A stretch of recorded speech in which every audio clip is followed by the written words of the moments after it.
একটি কমিটিতে বিএনপির কোনো লোক নাই, হয় আওয়ামী লীগ থেকে নিয়ে এসছে, যাতে অন্যান্য সংগঠন থেকে ভাড়া করে বিএনপি সাজানো হয়েছে।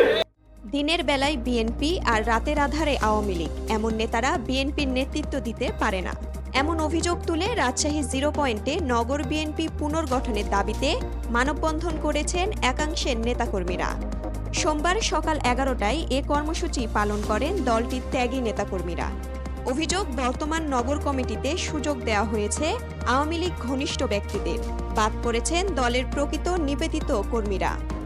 মানববন্ধনে বক্তারা বলেন, যারা সাবেক মেয়র লিটনের ছত্রছায়ায় রাজনীতি করেছেন তাদের দিয়ে বিএনপি পুনর্গঠন সম্ভব নয়। তারা অবিলম্বে বর্তমান কমিটি বাতিল করে নতুন কমিটি গঠনের দাবি জানান।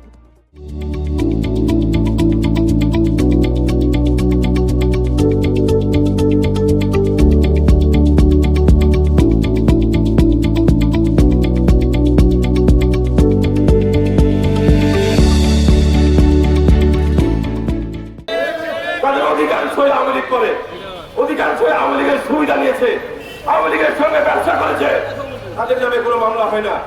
আজ তাদেরকে নিয়ে বিএনপির সামনে হাজির করা হচ্ছে। এই স্পষ্ট ভাষায় বলতে চাই, যে কমিটির মেয়াদ শেষ হয়ে গেছে, সেই কমিটিতে রাজশাহী বিএনপি চলতে পারে না। অন্যদের কোন মানুষের প্রতি আপনাদের আস্থা বিশ্বাস না থাকে, কেন্দ্রের একজনকে আহ্বায়ক করেন, কেন্দ্র থেকে একজন আহ্বায়ক হোক, আর সদস্য ফর্ম বিতরণ করে রাজশাহীতে নতুন করে সংগঠন করেন।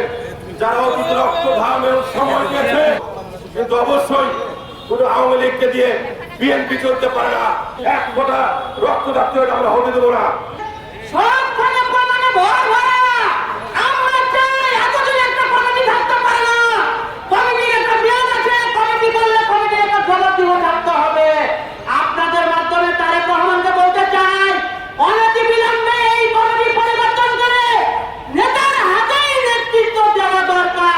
নেতৃত্ব নিয়ে দ্বন্দ্ব মিটিয়ে তৃণমূলের সন্তুষ্টি নিশ্চিত করা না গেলে রাজশাহীতে বিএনপির সাংগঠনিক দুর্বলতা আরও বাড়বে, এমন মত বিশ্লেষকদের।